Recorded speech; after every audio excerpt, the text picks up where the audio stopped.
ভাই দোকানদার ভাই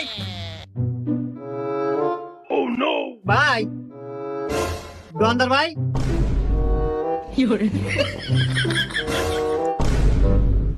ভাই কি নিবেন?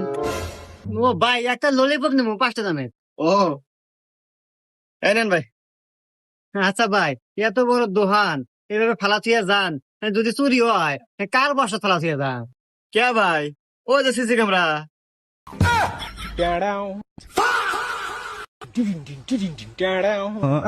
আচ্ছা ভাই ওই ইয়া ইয়া ইয়া ওই আমি এলাকা ঠান্ডা ফুড নিছি এলাকা 10টো, আর ওই যে দুটো কেক কেক কেক নিছি আর একটা ললিপপ। কয়টা কইলো ভাই? ও ভাই 20 টাকা 30 টাকা ওই সব মিলে 50 টাকা বিলেছে দেন। আর ভাই আপনার কাছে কি পরিচিত মেকার আছে? তো থাকে আমার কাছে পাঠা দিয়ে আমার সিসি ক্যামেরাটা নষ্ট হয়েছে তো হারা নাকবো। দেখ তো তাহলে হুমুন্দি এতক্ষণে কয় কিরা